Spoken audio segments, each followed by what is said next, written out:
इटावा पहुंचे विधान परिषद के सदस्य और युवा मोर्चा प्रदेश अध्यक्ष ने मीडिया से बात करते हुए सपा पर जमकर निशाना साधा है। जिस तरह से लोकसभा चुनाव में नेगेटिव रोल बनाकर जनता को गुमराह किया गया, लेकिन जनता सच्चाई जान चुकी है। हरियाणा में कांग्रेस पार्टी नतीजे से पहले जीत का जश्न मनाने लगी थी, लेकिन जनता ने करारा जवाब दिया और हम लोग जीते हैं और ये उपचुनाव में भी हम लोग सभी सीट जीतेंगे। उपचुनाव की तारीख को बढ़ाने के सवाल पर कहा कि ये चुनाव आयोग ने त्योहार व अन्य कार्यक्रम को लेकर तारीखों को बढ़ाया होगा।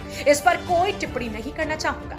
बटेंगे तो कटेंगे के सवाल पर कहा कि सपा और कांग्रेस पार्टी का फंडा है कि राष्ट्रवादी ताकत हिंदुओं को जाति में बांटना और हिंदुओं को डराकर मुस्लिमों को एकत्रित करके उनका वोट लेना, ये उनका फॉर्मूला है। तो इसके जवाब में योगी ने कहा कि देश के सभी लोग देश हित में एकजुट हों, विरोधियों के बहकावे में न आए, एकजुट रहकर देश और भाजपा को मजबूत करें। दो लड़कों की जोड़ी का जनता सच जान चुकी है और चुनाव में जनता इसका जवाब देगी। इटावा से गौरव सिंह भदौरिया की रिपोर्ट।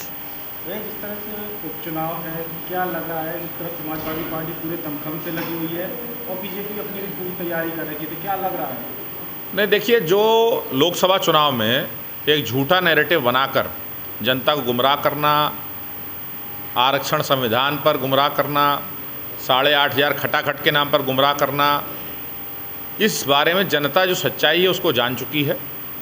और अभी आपने जैसा हरियाणा के चुनाव में देखा, कांग्रेस पार्टी जो है वो जीत का जश्न चुनाव के नतीजों से पहले ही मनाने लगी थी और आपने देखा कि देश की जनता ने करारा जवाब दिया। हरियाणा में हम जीते।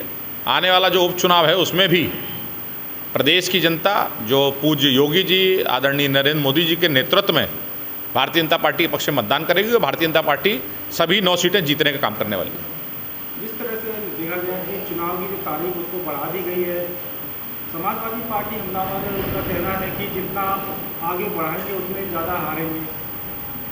अब देखिए, ये चुनाव आयोग का विषय है। चुनाव आयोग ने तमाम तरह के कारण हैं, त्यौहार आदि, इन सबको देख के, सोच के, समझ के कुछ निर्णय लिया होगा, तो इस पर मैं कोई टिप्पणी करने का औचित्य नहीं। इनमें एक सवाल बड़ा तेजी चल रहा है, बटेंगे तो कटेंगे, तो आपकी क्या राय है इस पूरे मामले को लेकर? नहीं, निश्चित तौर पर ये समाजवादी पार्टी इंडिया गठबंधन का सीधा सा फार्मूला है कि इस देश के राष्ट्रवादी ताकत हिंदुओं को जातियों में बांटना और हिंदुओं को डराकर मुस्लिमों को इकट्ठा करके उनका वोट लेना, तो ये इनका फार्मूला है। तो उसके जवाब में आदरणीय योगी जी ने जो जवाब दिया है कि बटेंगे तो कटेंगे, उनका सीधा सा कहना है कि देश के सभी लोग देश के हित में एकजुट रहें, देश विरोधी ताकतों के बहकावे में ना आए, एकजुट रहें और एकजुट रह देश को मजबूत करें, भारतीय जनता पार्टी को मजबूत करें।